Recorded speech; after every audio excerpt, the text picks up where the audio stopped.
You are listening to the Kelly J. Norman Podcast. Your life is meant for more, from inside your home to the boardroom.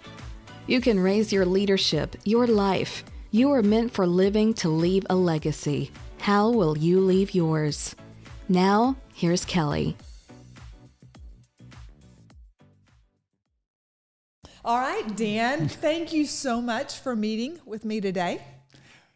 Thank you. It's my privilege and pleasure. Yes. Oh, I actually saw you from a mutual friend of ours, Sean Stovall, and he shared when you were running this last marathon that you ran. And when I saw that, I thought I read it wrong. I thought there's no way somebody can run 7 marathons in 7 days on 7 different continents. And then to top it off, you were 80 when you did this a few months back, right? That is true. And it was in February. Okay, February, yes. And so I was watching this and I was just so intrigued. And I told you earlier that I go to a CrossFit gym. And so everybody in the gym was talking about it. And I thought, I just need to meet this man. And so I actually messaged our mutual friend and I said, do you know Dan Little? And he said, I do.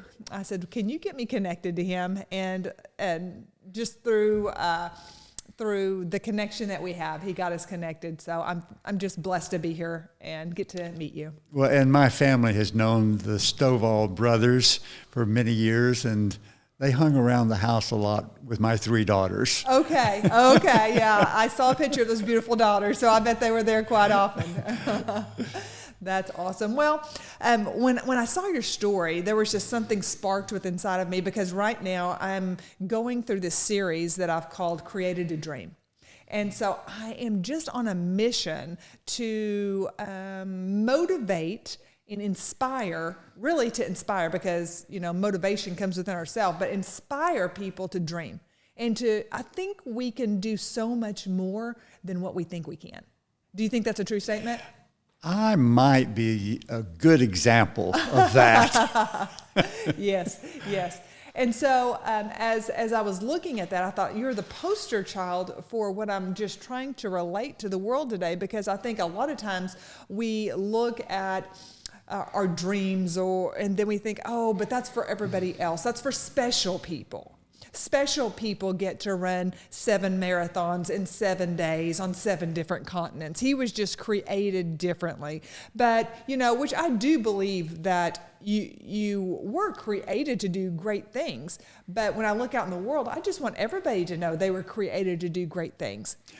When I say I'm a good example of that, the reason I say that is because I was not an elite athlete at all. Okay. I mean, growing up, I was a kind of a nerd, and not an athlete. And in college, I was not, and did not start running until I was 38, and have done a lot of marathons, but not fast. Mm-hmm. So it's kind of a situation athletically. I am not gifted. Wow. So tell me this, when you started to run, did you feel like I was created to run? This is easy. Or did you find it trying at times? No, I'm not a gifted runner. Okay. And, if there's a secret to my success, because I've done 236 marathons now, or ultra marathons, my secret would be that I have always been relatively slow. Okay. and I've run a decent marathons under 3:30, which is an 8-minute pace. But oh my gosh, I have run so many marathons so much slower. And so I'm kind of the classic tortoise. I've got a low gear and I can just keep going. Yes. Okay. So we're going to get to that, because I really have a lot of questions about what you contribute your endurance to, and the mental toughness. But we were visiting before this, and your mental toughness can probably relate way back to childhood, maybe. And so I would love for you to tell me a few things in your life that you walked through, that you experienced, that were a part of your family and you, that created the man today that's 80 years old that can run 7 marathons in 7 days on 7 different continents. That's a difficult question. Yeah. And, golly, let me Well, you were telling me think. about your brother. And then about your wife. Yes. My brother, Jack, was born severely handicapped. Back then, my mother had the German measles while she was pregnant and caused severe disabilities.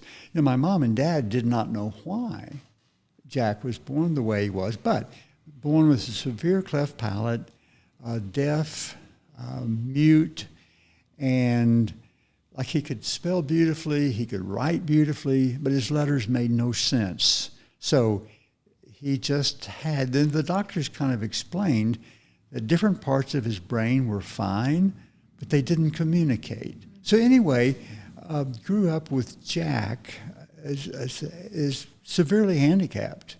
And, we loved him dearly. And so my older sister, Otika Ann, and I have, talked. Would Jack have had a greater influence on our family if he had been born normal or because he was handicapped? And I think we would both agree that Jack had a bigger influence on each of us individually because he was so handicapped. And then, on Mother and Dad, Dad built the first camp for the deaf, Camp Jack Little. And so in his own way, Jack had a huge influence. Lived to be 72, far outlived his life expectancy. So it was just an example of, God working in different ways. Jack was severely handicapped, but his life had a huge influence. So much meaning. So much meaning. And so you had a sibling that was severely handicapped. So you grew up with that. How many years difference is there between you guys? 6 years. 6 years. Okay. So are you older or younger? He's older. Okay. Yeah. But he was always there. And so... he was a part of your life then? Very much so. Okay. Yeah. And so then you also told me about your wonderful wife, Prudence. Prudence was from Clinton, Iowa, and we met in Boston. And back in the days of ring by spring, we got engaged our senior year. Prudence was headed to Washington, D.C. as an economist, had a job with the then new Council of Economic Advisors, never intended to go to law school. And so when we got engaged, and I said, well, let's go to law school with me. And so she said, okay. And she was number 1 in our class, Wow. all 6 semesters. Wow. And our class included some very smart people, such as David Boren and John Norman, but she was number 1 all 6 semesters. And to go further, what we were talking about, when Prudence was 33, the week before our youngest daughter, Molly, was born, she was diagnosed with advanced melanoma. And to make a long story short, we fought that for 2 years, got into remission. In 1998, diagnosed with advanced breast cancer. We fought that for 5 years, got into remission. In 2004, diagnosed with advanced ovarian cancer. And, fought those battles. And then finally, in 2010, we lost her. But, oh my gosh, to have gone with her each step of the way through those 35 years. And, we were so fortunate that she did not die within 6 months. So anyway, those 35 years being with Prudence, I saw mental and emotional strengths that I'm still in awe. so she exampled that for you? That she could be so strong mentally and emotionally and fight all of those cancers and just continue life. and continue living life, never ask why. She had a deep faith, and she was just such a wonderful example of just creating and overcoming each and every cancer and living life to the fullest. So do you think being married to her and seeing that mental toughness and consistency help produce, some of the things that you've done today, such as being able to run these marathons and do these amazing things? I think very much so, because Prudence was such an incredible inspiration to us all. And, we had hundreds of medical appointments and trips to MD Anderson. And I was with her every one except 2. So it was very much a journey together. And during this same time, I did not pull back. On your law practice? On her law practice. When we were down at MD Anderson, I would, put her to bed, and I may work until 2 or 3 a.m. Wow. Just continuing what I needed to do. And Isn't it amazing how talking about the topic that we're really able to do a lot more than we think that we're able to do, but going through hard times and doing what you need to do, it seems like God just gives you what you need to be able to continue on and to go. And so I see that in the story of your life, especially with your wife here, is that just being able to get back up and to continue on and to do these things. We can just all do more than we think we can. And it's really just a matter in your mind, just continuing on. One step at a time, one day at a time. So I always go back to capturing thoughts that are not life-giving. And so have you found out that in your life that coming from a growth mindset or having a mindset that thoughts that give life have produced some great results in your life? Trying to, figure out, I think some of the things I did, looking back, I started running when I was 38. Okay. But I just kind of, because of a friend, was doing a streak, working out every consecutive day, consecutively. I started a streak. And so for the next 35 years, and still continuing, I have probably missed 5 days of working out. So I think while I was never a gifted athlete, the fact that I worked out each and every day just created a base of endurance that has given me somehow the ability to do the 777. So when you say that you work out every day, so what does that look like? Okay, and it's different because to keep my streak intact, all I have to do is 2 miles, walking, jogging, running, or 20 minutes on a stationary bike or swimming, which is not that much, but getting started is the hard part. So each day, and I say, if you do it each and every day, it's never a question of if, which takes willpower. If you know you're going to do it, and it's just a matter of when, there's almost no willpower because you're not going to break that streak. And so I tell people, just do it every day. And, a lot of people say 6 days a week. And to keep my streak intact is not that difficult. But, once you get started, I usually do much more.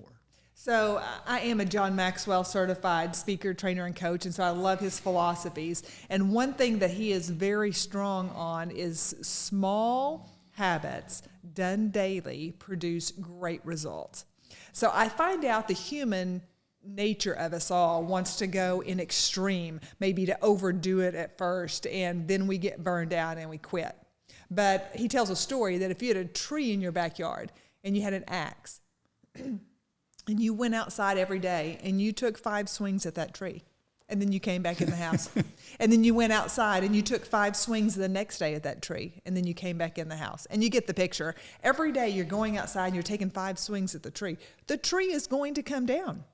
That's right. And so I feel like possibly from listening to you that's been a motto in your life, is that these habits done on a consistent basis have created the great results.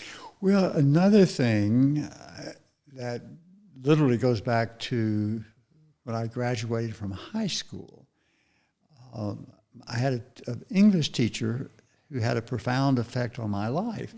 And he said, if you will read each and every day a great book, it will have a profound effect on your life. And I think he used the term, by the time the age of 50, you'll have the face you deserve. But anyway, I did start that, and have read the Bible, and I've translated it in Greek, the New Testament, and so that's been a daily. And I've read other great books just on a daily basis. So that's a habit that you have also. It's a habit. So it's part of body, mind, and soul. Yeah. So I work out every day. That's the body, but also that's the mind and the soul. But I also read the Bible and pray. So those daily things, I think they do add up. I don't know. Yeah. Oh, I do believe that. And I love, this is such a, maybe at first you think a small point, but it's a huge point. Because if you could look at somebody sitting in front of you and like, how do I accomplish some greatness? I would say, well, let's be consistent. Let's create some habits, some small, doable habits, because sometimes we create these huge goals in our life and then we can't meet them. They're unrealistic, and then we end up quitting and we're right back where we started.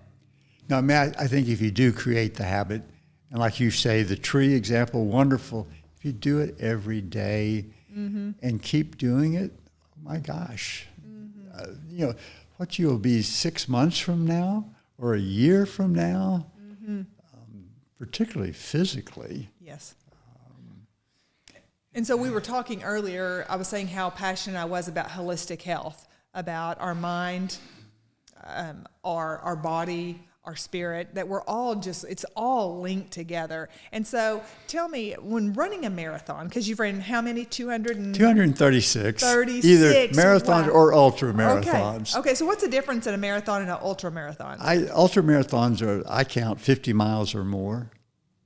So you've ran 50 miles at one time? Yes, and my actually longest race is 80 miles, but I have entered a number of 100-mile races, but have never finished. About the 75-mile mark, is that where I get nauseous, and I get sick, and I get dehydrated, and I will fall behind the clock. Yes. So, but, again, the DNF did not finish. In some ways, it's a failure. In other ways, I have gone as far as I can go. Which is victory, right? Which is victory. Yes, yes. I know that really we're looking for failure when we're working out and we're lifting weights, really you're looking for that place of failure and fatigue for your finish line. Yeah. And so I love that. I love that. So you've ran 236 marathons or ultra marathons in your life. Yes. And so we just got off the cuff of you. And what is that marathon called? The 7 marathons? Well, okay, the World Marathon Challenge, which is 7 marathons on 7 continents in 7 days. Sometimes I refer to it as the 777. Okay. All right. And so that's what attracted me to you. That's what caught my attention was the 777, we'll call it. When did you run your first one? In 2019, at the age of 76. 76. So tell me a little bit about that. We talked earlier Well, the World Marathon Challenge, I had vaguely heard about, but it was not on my bucket list. And I received from Dustin Rowe, who was then an attorney in Tishomingo, now Supreme Court Justice for Oklahoma, sent me a copy from the New York Times. And on it, he scribbled, and it was about the World Marathon Challenge. He said, "This is you. Do it for your grandchildren." So I read the article, and I thought, this is perfect for my grandchildren, but not in the way that Dustin was thinking. I read it because I've been trying to emphasize to my grandchildren, use the phrase "fooey on fof," "fooey on fof." And what does that mean? FOF is an acronym for fear of failure. So what I've tried to teach my grandchildren is "fooey on fof." Just don't have a fear of failure. So I looked at this and thought, there's no way that I can successfully complete 7 marathons in 7 days. But I will enter, I will tell everybody, I will work hard, and when I fail, my grandkids will have seen, Poppy had a good time, and he did his best, and it's no big deal that he only did 4, 5, or 6, because I just didn't think my body would hold up. So, I went into it thinking I would fail. But I thought, what a great example. Because the way you get over fear of failure, you fail, Yeah, and to get over it, you've got to do things that are going to be beyond your capability. You do your best, but you don't finish. You don't. So, like the 100-mile races, I have failed probably a dozen times, but each time, I've always thought we benefit more from our failures than our successes. We learn more from our failures than our successes. So you just have to get over fear of failure. And what you're talking about is, doing more than we think we can. If you're not fearing failure, you're much more likely to do more than we think we can. So you thought you were going to be able to run like 5 of these? Yeah, I really thought that if I made it to Madrid, that's probably where my body would crater. And so what happened? I didn't crater. I just kept going. And so what you thought was going to produce the example of failure, you ended up completing it all. Yes. So how many of these have you ran? I did it again this past month in February. Okay. So 2023, and they now do it every other year. Okay. And I am hoping to do it in 2025 and 2027. Yes. So. And so you were, I read somewhere that you're hoping maybe one day to run this with one of your grandchildren. Is that true? At least one. Okay. And then I'm hoping, I've got my oldest grandson, Charlie. He is just so tough and strong that he could get on the airplane today and go do it. So he's my best candidate right now. Okay. So but you're waiting for the I've got, time to get right. I've got some granddaughters, and Yeah. so I would that's love pretty awesome. to. I'm going to be watching for that. To get the tradition Yes. started. Yes. Well, you've been such an inspiration to so many people, I truly believe, for doing something so, this is quite exceptional. And I really wanted to get to your backstory of what you say, I contribute my success of running the 777 to. I'm the classic tortoise, but for 35 years, I've built an endurance base, and you don't have to do that at all. But I have learned that we can do so much more than we think we can, and that if you'll work at it day by day, and one of the best examples of this, and I'll go ahead and tell you the story. I've done, when I turned 60, I finally learned how to swim and had done some Ironman competitions. Wait, you learned how to swim at 60? Yes. I was a terrible swimmer, and that's why I'd never done the triathlons before. Okay. But anyway, I, just entered an Ironman at the urgings of two of my younger attorney partners, and I was out in Hawaii where they had the Hawaiian Ironman, which is the mecca of the Ironmans, and on this time I'd gone out to run, but while I was there, they had the Ironman competition. So and that's 2.4 miles swimming, biking 112, and then you run a marathon, and you do it consecutively, So I was there watching the late night slowest finishers, and the couple of months before, I had read this article in Runner's World about this runner and what he had done.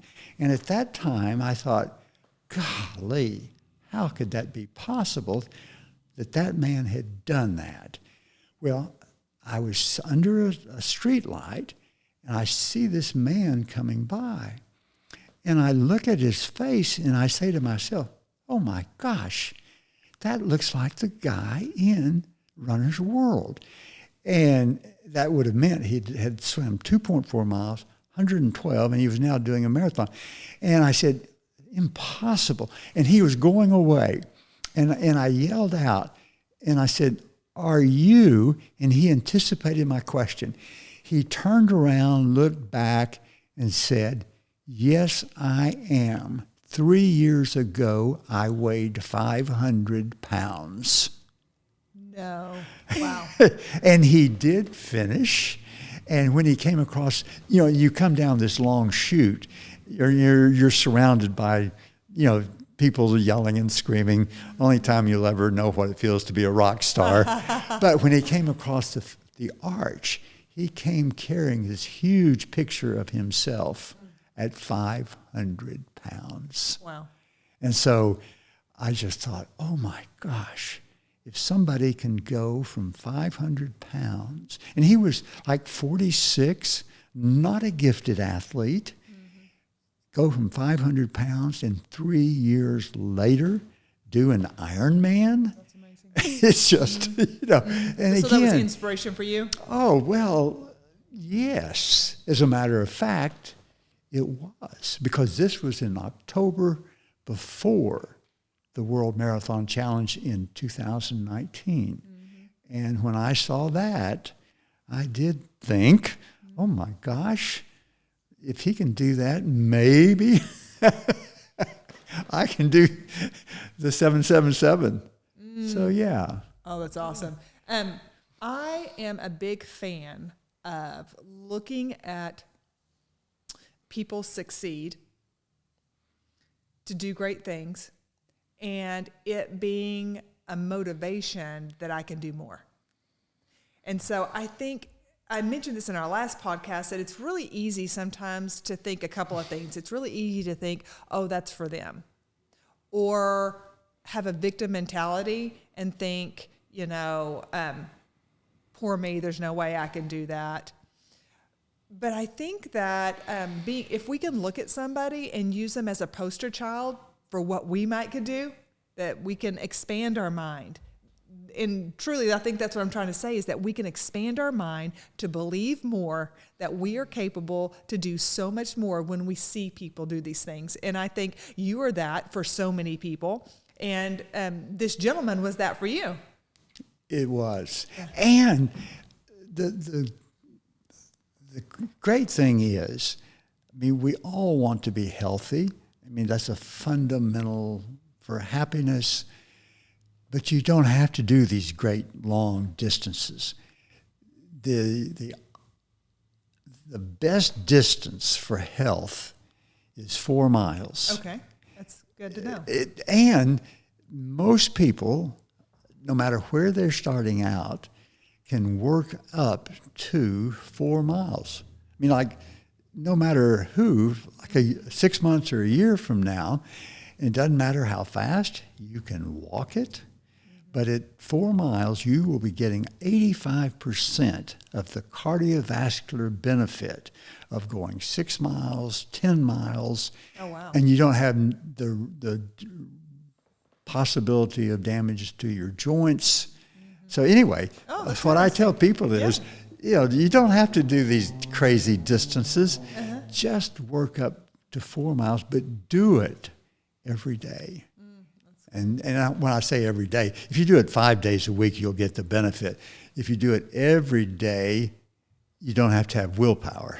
It becomes a habit. It becomes a habit, and then it becomes the streak, and you will not want to break your streak. Yeah. So when streak is something that our younger generation talks about right now on social media. Did you know that? No. Okay. So their streak is if they have, say on like Snapchat, a social media, that they have talked to that person every day.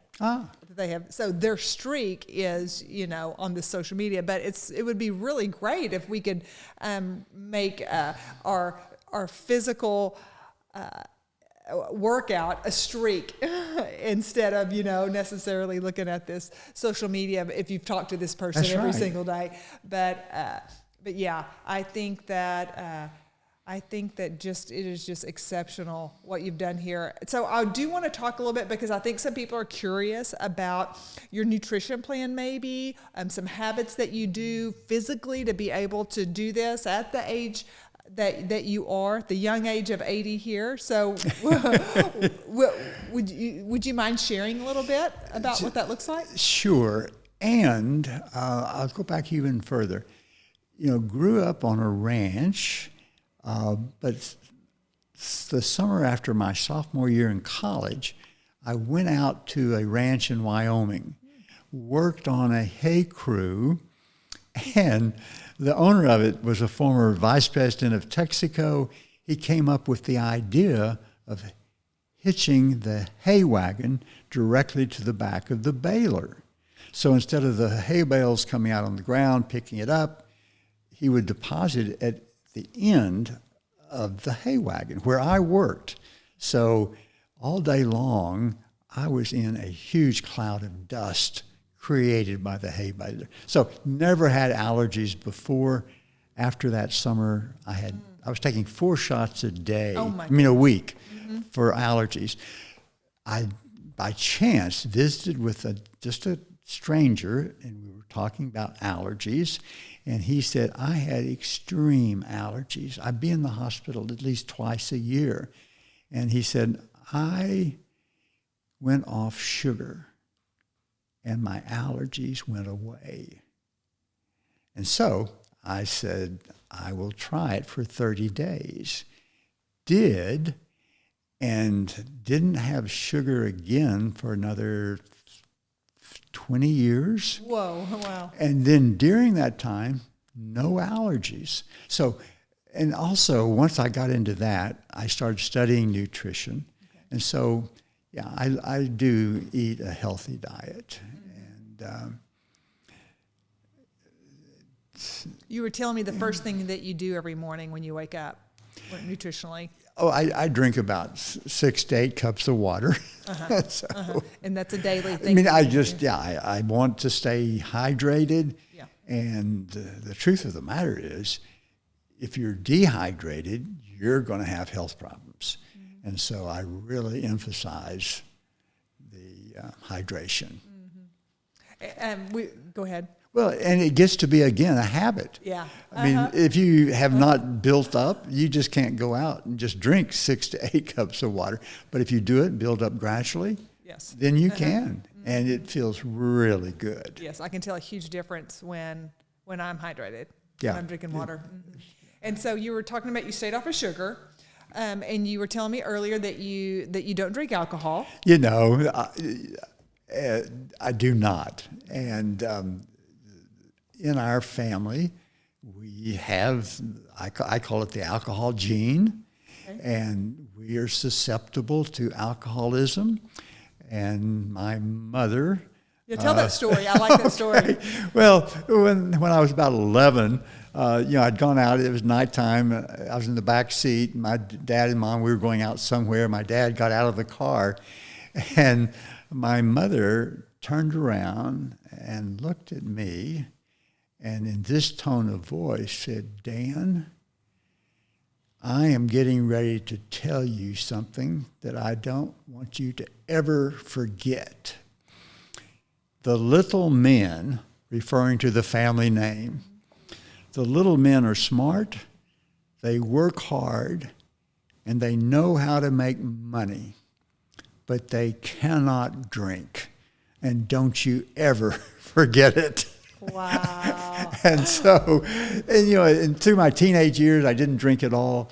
When I was 20 in college, drank just a little bit, but I could tell I really did like it. Uh-huh. And then I just remembered what my mother said. And so it became a complete teetotaler. Okay. So, since that time, have not used alcohol at all. And there's no doubt in my mind, if I had not become a complete teetotaler, I would have become an alcoholic. Yeah. So. We mentioned earlier in conversation that two major things for inflammation in our body is sugar and alcohol. Yes. And so probably contributing a lot to your fitness and your health right now and being able to accomplish great things at your age. Part of it is probably to some of your nutritional habits for your hydration, for you getting rid of sugar and alcohol, making sure the inflammation in your body is not inflamed.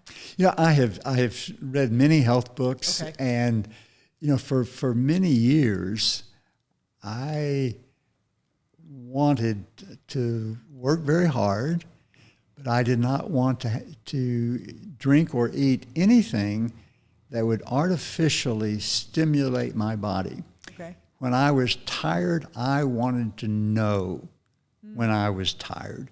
When I was reaching my limits, I wanted to know. So for many years, I didn't drink tea or coffee. Now, we've since learned that tea and coffee have health benefits, but I regarded that as an artificial stimulant, a non-nutritive stimulant.